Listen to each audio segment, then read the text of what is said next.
एकदम से बहुत ही हिंसक तरीके से दबाव में अचानक बदलाव आया। बायफोर डॉल्फिन तेल रिग के 6 मर्दों ने इतिहास के सबसे भयावह डाइविंग हादसे का सामना किया। जो काम एक सामान्य सैचुरेशन डाइव की शुरुआत था, वह अचानक भयावह त्रासदी में बदल गया। हालांकि केवल एक ही व्यक्ति बाहर निकल पाया, और वह भी गंभीर चोटों के साथ। शनिवार 5 नवंबर 1983 को जब वे फ्रिग गैस क्षेत्र में नॉर्वे के उत्तर सागर में ड्रिलिंग कर रहे थे, डाइवर्स रॉय पी, लुक्स, एडविन कावर्ट, ट्रूल्स हेललेविक और ब्योर्न गेयावेयर बर्गरसेन को रिग के नीचे गहरी मरम्मत के लिए भेजा गया था। उनकी मदद के लिए 2 बहादुर डाइव टेंडर विलियम क्रैमंड और मार्टिन सॉन्डर्स थे। ट्रूल्स हेललेविक और ब्योर्न बर्गरसेन ने रिग के ड्रिलिंग ढांचे के नीचे के फ्रेम की मरम्मत के लिए 295 फीट की गहराई तक उतरने का निर्णय लिया। इतनी गहरी डाइविंग की क्षमता एक डाइविंग बेल का उपयोग करके प्राप्त की जा सकती थी, जो एक चैम्बर से जुड़ी होती थी, जहां डाइवर्स अस्थायी रूप से रहते थे। अन्य डाइवर्स से अलग वे 28 दिन तक एक तंग और उच्च दबाव वाले चैम्बर में रहते थे, काम करते, खाते और सोते थे। बायफोर डॉल्फिन पर तेल कंपनी ने डाइवर्स से लंबी 18 घंटे की शिफ्ट में काम करने की उम्मीद की थी, जिसमें उन्हें मुश्किल से 3 घंटे की नींद मिलती थी। भुगतान शानदार था, जो महीने के हिसाब से $30,000 से $45,000 तक होता था, लेकिन काम का माहौल संकीर्ण और चुनौतीपूर्ण था। तेल रिग पर सैकड़ों कर्मचारी एक साथ काम करते थे, लेकिन उन्हें इस बात का कोई अंदाजा नहीं था कि अभी क्या होने वाला था। 4 डाइवर्स की सामान्य प्रक्रिया जल्द ही एक दुःस्वप्न में बदलने वाली थी। जैसे ही वे अपने दबाव वाले रहने वाले चैम्बर्स में प्रवेश करते हैं, बेल चैम्बर्स में चैम्बर 1, चैम्बर 2, एक बचाव कैप्सूल जो एक लाइफ बोट से जुड़ा था और एक ट्रंक था जो डाइविंग बेल से जुड़ा था। ये बेल फिर इस ट्रंक से जुड़ जाती थी और बाहर रिग पर मौजूद डाइव टेंडर विलियम क्रामंड और मार्टिन सॉन्डर्स इसे ऑपरेट करते थे। दबाव वाले चैम्बर्स रिग पर स्थित होते थे, जबकि डाइविंग बेल को आवश्यक गहराई तक जाने के लिए अलग किया जा सकता था। इस व्यवस्था से समय और संसाधनों का सबसे अच्छा उपयोग किया जा सकता था, जिससे पानी के नीचे के उच्च दबाव वाले वातावरण और दबाव वाले रहने के स्थान के बीच संक्रमण को सुगम बनाया जा सकता था।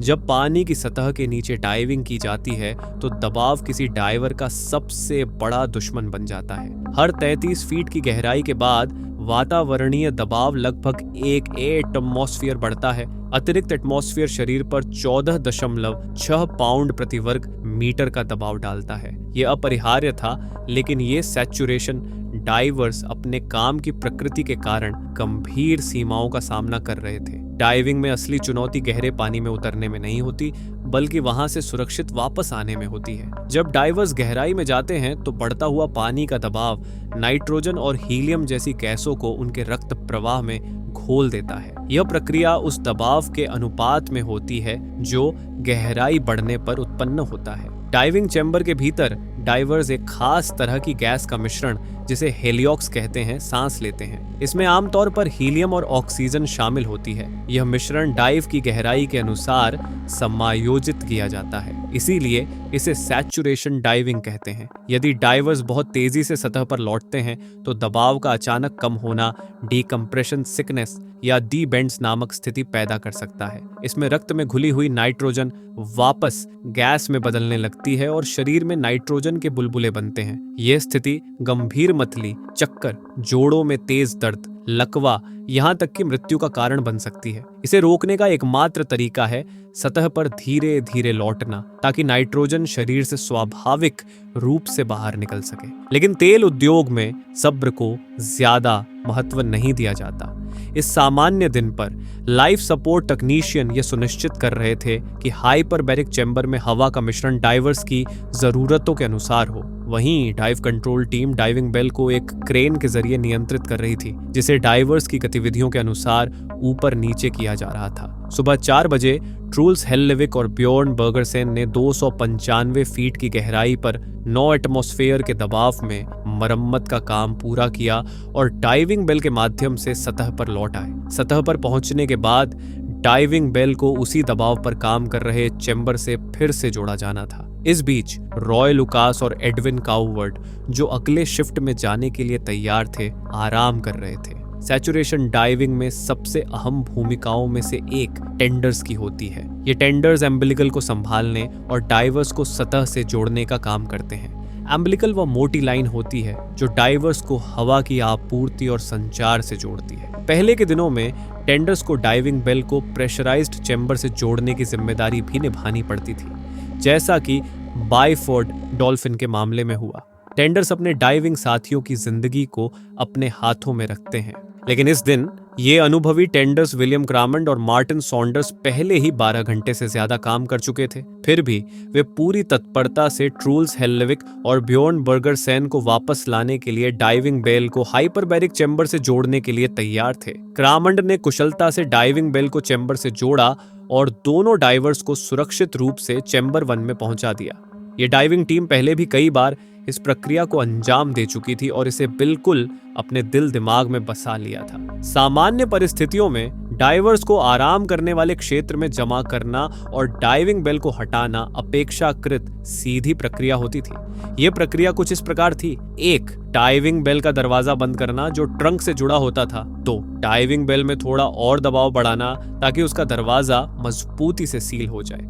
3. चैम्बर 1 का दरवाजा बंद करना जो ट्रंक से खुला रहता था। 4. ट्रंक को धीरे धीरे डिप्रेशराइज करना जब तक कि उसका दबाव एक एटमॉस्फेयर तक न पहुंच जाए। 5. क्लैम्प खोलकर डाइविंग बेल को चैम्बर सिस्टम से अलग कर देना। लेकिन अचानक सब कुछ बेकाबू हो गया। क्रामंड ने क्लैम्प खोल दिया, जिससे एक खतरनाक चेन रिएक्शन शुरू हो गया जिसने चैम्बर को हिंसक रूप से डिकम्प्रेस कर दिया। डाइविंग बेल चैम्बर के दरवाजे पूरी तरह बंद होने से पहले ही अलग हो गई, जिसके कारण एक विस्फोटक डिकम्प्रेशन हुआ। इस दबाव के अंतर ने लिविंग चैम्बर को तहस नहस कर दिया। ट्रूल्स हेल्लेविक को उनके पैरों से उखाड़ दिया और पूरे डेक पर तबाही मचाई। डाइविंग बेल के अंदर का वायु दबाव एक पल में 9 एटमॉस्फेयर से 1 एटमॉस्फेयर में बदल गया। यह बदलाव ठीक ऐसा था जैसा 297 फीट गहराई में अनुभव होता है और सतह पर आने पर विस्फोटक हवा का बहाव इतना जबरदस्त था कि भारी डाइविंग बेल उड़ते हुए क्रामंड और सॉन्डर्स से टकरा गई, जिससे वे गंभीर रूप से घायल हो गए। हो सकता है कि क्रामंड ने बिना आदेश के बेल को डिस्कनेक्ट कर दिया हो, या यह भी संभव है कि डाइविंग लीडर ने सुरंग अभी भी प्रेशराइज्ड होते हुए क्लैंप हटाने का आदेश दिया हो। आखिरकार क्रामंड अपनी चोटों से नहीं बच सके। सॉन्डर्स हालांकि जीवित रहे, लेकिन गंभीर रूप से घायल हुए। जब उन्हें बाद में पाया गया तो वह 4 टन भारी डाइविंग बेल के नीचे फंसे हुए थे। उनके फेफड़े चोटों के कारण ध्वस्त हो गए थे। उनकी पीठ में 3 जगह फ्रैक्चर और गर्दन भी टूट गई थी। लेकिन अंदर के 4 डाइवर्स का हश्र कहीं अधिक भयानक था। ऐसा माना जाता है कि इतनी तेज और अप्रत्याशित डिकम्प्रेशन ने उन्हें बिना दर्द के तुरंत मौत दी। इस तरह की डिकम्प्रेशन मौत की सजा जैसी होती है और इससे बचना नामुमकिन है। हालांकि इन 4 डाइवर्स को कोई एहसास भी नहीं हुआ कि उनके साथ क्या हो रहा है।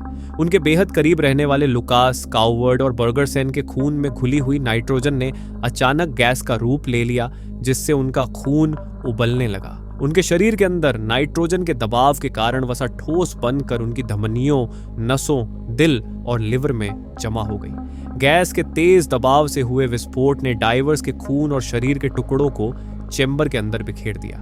लुकास, बर्गरसन और काउवर्ड इस हादसे के बाद पहचान में ना आ सकने वाली हालत में थे, लेकिन हेल्लेविक की मौत सबसे दर्दनाक थी क्योंकि वह कनेक्टिंग दरवाजे के सबसे करीब थे। दबाव के अचानक बराबर होने के कारण चैम्बर 1 का दरवाजा आंशिक रूप से जाम हो गया और हेल्लेविक का शरीर 24 इंच के छोटे अर्धचंद्राकार खुलाव से जबरदस्त 25 टन के दबाव से गुजरने पर मजबूर हो गया। उस छोटे से खुलाव से उनका पूरा शरीर निकलने में असमर्थ था और इस भयावह दबाव ने उनके आंतरिक अंगों को फटने पर मजबूर कर दिया। इस घटना के बाद जब जांचकर्ताओं ने जांच की तो उन्होंने पाया कि हेल्लेविक की रीढ़ की हड्डी, श्वास नली का हिस्सा और उनकी छोटी आंत का कुछ भाग बेल के अंदर रह गया था।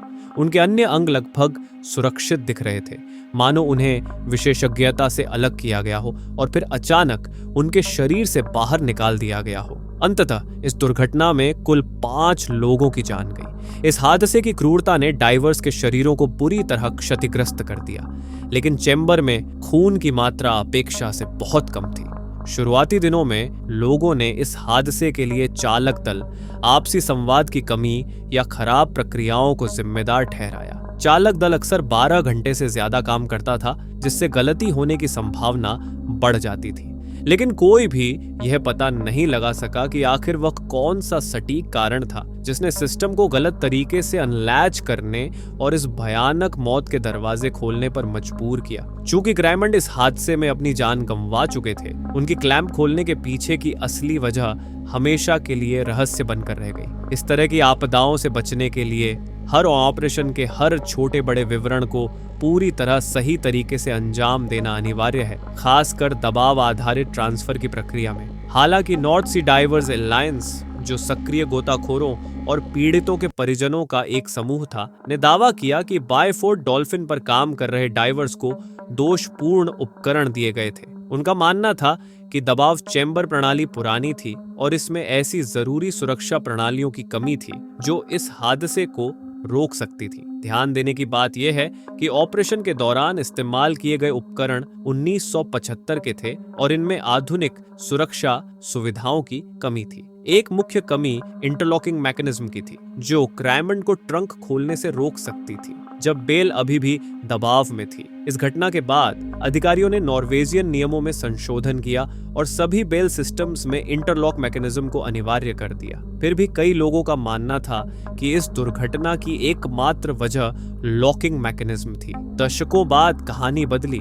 अफसोस की बात यह है कि नॉर्वेजियन सरकार, जो 1983 में बायफोर्ड डॉल्फिन की प्रभारी थी, ने इस घटना की जिम्मेदारी स्वीकार करने और मृतकों के परिवारों को मुआवजा देने में दशकों लगा दिए। ये केवल 2009 में हुआ, जब सरकार ने सभी 6 पीड़ितों के परिवारों, जिनमें सॉन्डर्स भी शामिल थे, को अज्ञात राशि में मुआवजा दिया। रिपोर्ट के अनुसार इस दुर्घटना का कारण मानवीय गलती नहीं बल्कि उपकरण की खामी थी। इसके अलावा शोर शराबे वाले माहौल और अस्पष्ट आदेशों ने भी इस घटना में योगदान दिया।